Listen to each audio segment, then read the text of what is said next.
Srinath Reddy Mittapalli YouTube ఛానల్కి స్వాగతం. అందరికీ నమస్కారం. నేను మీ శ్రీనాథ్ రెడ్డి మిట్టపల్లి. ఇవాళ తరకు వచ్చి జూన్ 13, 2024 సంవత్సరం.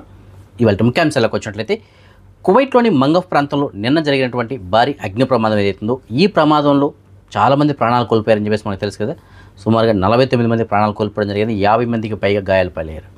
అయితే దీనికి గల కారణం ఏమిటి, అంటే ఏ కారణం చేత ఈ మంటలు చెలరేగాయి అనే దాని గురించి కొద్దిగా సందేహం అయితే అనుకుంది చాలామందికి. అయితే దీనిపైన ఒక క్లారిటీ అయితే ఇచ్చారు కువైట్కి సంబంధించినటువంటి ఫైర్ ఫోర్స్ వాళ్ళు.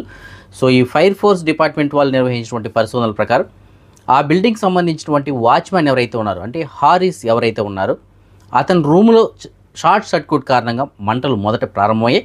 అవి తర్వాత క్రమంగా పెరిగి బిల్డింగ్ మొత్తం వ్యాపించాయి. ఇదే దీనికి గల ప్రధాన కారణం అని చెప్పేసి ప్రస్తుతానికి వాళ్ళు తెలియజేస్తున్నారు. అయితే దీనిపైన ఇంకా విచారణ అయితే కొనసాగుతుంది. కానీ ప్రస్తుతానికి ఫైర్ ఫోర్స్ డిపార్ట్మెంట్ వాళ్ళు అయితే వారి యొక్క పరిశోధనల ప్రకారం దీన్ని తెలియజేశారు. ఇదిలో ఉండగా కువైట్కి సంబంధించిన పబ్లిక్ ప్రాసిక్యూషన్ వాళ్ళు కువైట్కి సంబంధించిన ఒక పౌరుడు అలాగే కొంతమంది ప్రవాసీలని అదుపులో తీసుకున్నారు. నిన్న జరిగినటువంటి ప్రమాదం ఏదైతుందో ఈ ప్రమాదానికి భద్రత మరియు భద్రతా చర్యల్లో నిర్లక్ష్యం వహించడం కారణంగా ఇది ఈ విధంగా జరిగింది. కాబట్టి దానికి బాధ్యులుగా ప్రస్తుతానికి కువైట్కి సంబంధించిన ఒక పౌరుని అలాగే కొంతమంది ప్రవాసీలని తాత్కాలికంగా అదుపులో తీసుకున్నారు. వీరిపైన విచారణ జరిగిన తర్వాత వారిని వదిలిపెట్టాలా లేకపోతే వారికి శిక్షలు విధించాలా అనేటువంటిది తెలుస్తుంది. సో ఏదైనప్పటికీ వారు చేసినటువంటి నిర్లక్ష్యం కారణంగా, అంటే వారు సరైనటువంటి విధులు నిర్వహించకపోవడం వల్లనే ఈ ప్రమాదం జరిగిందని చెప్పేసి ప్రస్తుతానికి పబ్లిక్ ప్రాసిక్యూషన్ అయితే తెలియజేస్తుంది. మంగఫ్ ప్రాంతంలో నిన్న జరిగినటువంటి అగ్ని ప్రమాదంలో మరణాల సంఖ్య 49కి చేరుకుందని చెప్పేసి మనం చెప్పుకున్నాం కదా. అలాగే దానివల్ల తీవ్ర గాయాలు పాలైన వాళ్ళు 50 మందికి పైన ఉన్నారు. అయితే ఈ మరణించిన 49 మంది ఎవరైతే ఉన్నారో అందులో కొంతమంది బాడీని అయితే ఐడెంటిఫై చేశారు. 45 మంది మన భారతదేశానికి సంబంధించిన వాళ్ళే ఉండగా 3 వచ్చి ఫిలిప్పీన్స్కి సంబంధించిన వాళ్ళు ఉన్నారు. అంటే 48 మందిని ఐడెంటిఫై చేయడం జరిగింది. ఇంకో ఒక్కరు మిగిలి ఉన్నారు, వారిని ఇంకా ఐడెంటిఫై చేయాల్సి ఉంది. ఆ వ్యక్తి ఎవరు అనే దాని గురించి ఇంకా వివరాలు అయితే తెలియాల్సి ఉంది. ఇదిలో ఉండగా కువైట్కి సంబంధించినటువంటి అమీర్ అయినటువంటి Sheikh Mishal Al Ahmad Al Jaber Al Sabah గారు ఈ ప్రమాదంలో ఎవరైతే ప్రాణాలు కోల్పోయారో వారిని ఆదుకోవాలని, వారికి ఆర్థిక సహాయం అందించాలని చెప్పేసి వెంటనే కువైట్కి సంబంధించిన అధికారులకి ఆదేశాలు జారీ చేస్తారు. అంటే ఆర్థికంగా వారిని ఆదుకుంటామని చెప్పేసి తెలియజేస్తారు. అలాగే ప్రాణాలు కోల్పోయిన వాళ్ళు ఎవరైతే ఉన్నారో వారి యొక్క మృతదేహాల్ని వారి స్వదేశాలకి తరలించడానికి విమానాలను కూడా ఏర్పాటు చేస్తున్నట్లు తెలియజేస్తారు. అంటే ప్రత్యేక విమానాలను ఏర్పాటు చేసి వాటి ద్వారా ఈ మృతదేహాలను తరలించాలని చెప్పేసి ఆదేశాలు కూడా జారీ చేశారు కువైట్కి సంబంధించినటువంటి అమీర్. ఇదిలో ఉండగా మన భారతదేశానికి సంబంధించినటువంటి వైమానిక దళం వాళ్ళు కూడా ప్రత్యేక విమానాన్ని కువైట్కి తీసుకురావడానికి అతనికి రెడీగా ఉన్నట్లు తెలియజేశారు. ఇక్కడ నుంచి మన భారతదేశానికి సంబంధించిన 45 మంది ఉన్నారు కదా, వారి యొక్క మృతదేహాలను తరలించడం కోసం మన భారతదేశానికి సంబంధించిన వైమానిక దళం రెడీగా ఉన్నట్లు తెలియజేశారు. ఇదిలో ఉండగా వీడియోలో మనం చెప్పుకున్నాం కదా, కువైట్కి సంబంధించిన విదేశాంగ శాఖ సహాయ మంత్రి అయినటువంటి శ్రీ కీర్తివర్ధన్ సింగ్ గారు కువైట్కి చేరుకున్నారని చెప్పేసి, ఆయన కువైట్కి చేరుకున్న తర్వాత కువైట్లోని ప్రధాన హాస్పిటల్లో ఎవరైతే ప్రస్తుతానికి ట్రీట్మెంట్ తీసుకుంటున్నారో ఈ అగ్ని ప్రమాదం కారణంగా వారందరినీ ఆయన పరామర్శించారు. అలాగే ఈ మృతదేహాలన్నీ మన భారతదేశం తరలించడానికి ఇక్కడ ఉన్నటువంటి అధికారులతోటి ప్రస్తుతానికి చర్చలు జరుగుతున్నాయి. సో వీళ్ళని త్వరగా ఆ బాడీలను కూడా తరలిస్తామని చెప్పేసి తెలియజేస్తున్నారు. కువైట్కి సంబంధించినటువంటి అంతర్గత వ్యవహారాల మంత్రిత్వ శాఖ యొక్క మంత్రి అయినటువంటి షేక్ ఫహద్ యూసుఫ్ అల్ సబా గారు నిన్న జరిగినటువంటి ఘటన ఏదైతే ఉందో, అగ్ని ప్రమాదం ఏదైతుందో దీన్ని దృష్టిలో పెట్టుకుని కువైట్లో అక్రమ ఆస్తులపై సమగ్ర తనిఖీలు ప్రారంభించడానికి ప్రత్యేక బృందాలను ఇతనికి ఏర్పాటు చేస్తారు. దానికి ఈయన నాయకత్వంగా వహించారు. ఇవాళ కువైట్లోని పలు ప్రాంతాల్లో తనిఖీలు అయితే నిర్వహించారు. అది కూడా కువైట్కి సంబంధించినటువంటి మినిస్టర్ ఆఫ్ ఇంటీరియర్ వాళ్ళు, మున్సిపాలిటీ వాళ్ళు, అలాగే ఫైర్ ఫోర్స్ వాళ్ళు, అలాగే కువైట్కి సంబంధించినటువంటి minister of electricity and water, వీళ్ళందరూ కూడా సంయుక్తంగా తనిఖీలు నిర్వహించారు. ముఖ్యంగా మంగఫ్, మహబూలా, ఖైతాన్, అలాగే జిల్లిబాల్ షువేక్ ఈ ప్రాంతాల్లో తనిఖీలు నిర్వహించి ఎవరైతే అక్రమ ఆస్తుల్ని కలిగి ఉంటారో అలాంటి వారిపైన చర్యలు అయితే తీసుకోవడం జరుగుతుంది.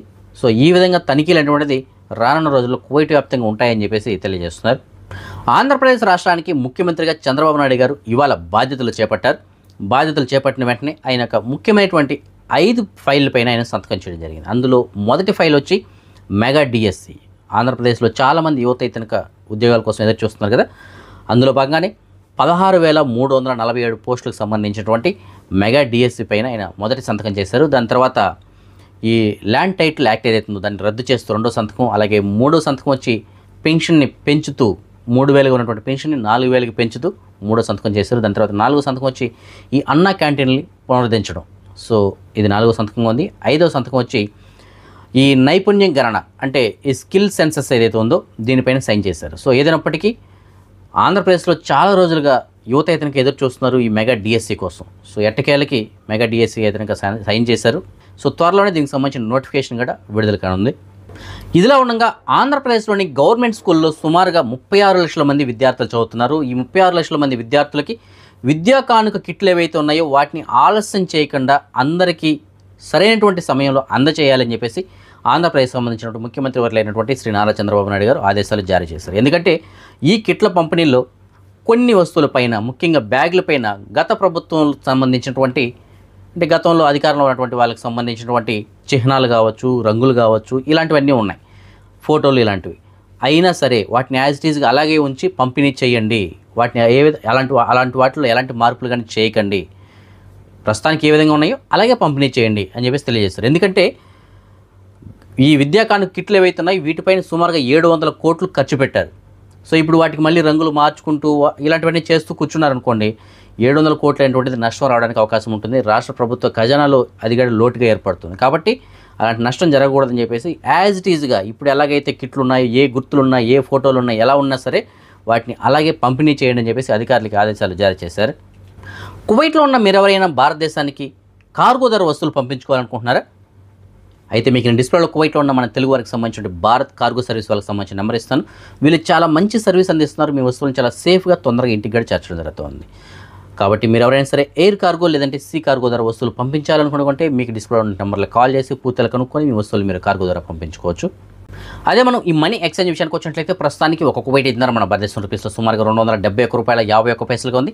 బంగారం విషయానికి వచ్చినట్లయితే మాలియాలో ఉన్న సూకల్వతి అనేటువంటి షాప్ నెంబర్ 121లో ఉన్న ఎఫ్కే జ్యువెలర్స్లో మనకు అందించిన సమాచారం మేరకు బంగారం ధరలో నిన్నటికి వాళ్ళకి పెద్దగా మార్పు అయితే ఏం లేదు. 22 క్యారెట్ల బంగారం ప్రస్తుతానికి ఒక గ్రామ్ ధర 22 దినార్లో ఉండగా 24 క్యారెట్ల బంగారం 23 దినార్ల 76 పైసలుగా ఉంది. సో ఈ ఫ్రెండ్స్ ప్రస్తుతానికి ఉన్న అప్డేట్స్. రేపు రాత్రి 9 గంటలకు వచ్చే వీడియోలో మరిన్ని అప్డేట్స్ కలుసుకుందాం. అందరికీ సెలవు. జై హింద్. హాయ్ ఫ్రెండ్స్, మీకు ఎవరికైనా చెన్నై ఇంటర్నేషనల్ ఎయిర్పోర్ట్ నుంచి వెళ్ళడానికి కానీ లేదంటే చెన్నై ఇంటర్నేషనల్ ఎయిర్పోర్ట్కి రావడానికి కానీ ట్యాక్సీ కావాలనుకుంటున్నారా? అయితే మీకు డిస్ప్లేలో మన తెలుగు వారికి సంబంధించినటువంటి డైలీ సర్వీసులు నడుపుతున్నటువంటి ట్రావెల్స్ వాళ్ళకి సంబంధించిన నెంబర్ అయితే కనుక ఇస్తున్నాను. వీళ్ళు ప్రతిరోజు చెన్నైకి అలాగే చెన్నై నుంచి ట్యాక్సీ సర్వీసులు అయితే కనుక నడుపుతారు. సో మీకు ఎవరికైనా సరే ఫుల్ ట్యాక్సీ కావాలనుకున్నా, షేరింగ్ ట్యాక్సీ కావాలనుకున్నా సరే ఆ నెంబర్కి అయితే కాంటాక్ట్ చేయొచ్చు. సో చెన్నై నుంచి ప్రతిరోజు కడప, రాయచోటి, రాజంపేట ఇటువైపు వెళ్తుంటాయి. అలాగే అటు నుంచి మళ్ళీ చెన్నైకి రావడం జరుగుతూ ఉంటుంది. సో మీకు ఎవరికైనా సరే ట్యాక్సీ కావాలనుకుంటే అది ఫుల్ ట్యాక్సీ అయినా సరే, షేరింగ్ ట్యాక్సీ అయినా సరే వాళ్ళకి కాల్ చేసి మీరు ముందస్తుగా ట్యాక్సీ బుక్ చేసుకోవచ్చు. మంచి సరసమైనటువంటి ధరలకి మీరు చేరాలనుకున్నటువంటి గమ్యస్థానానికి చాలా క్షేమంగా చేరుస్తారు.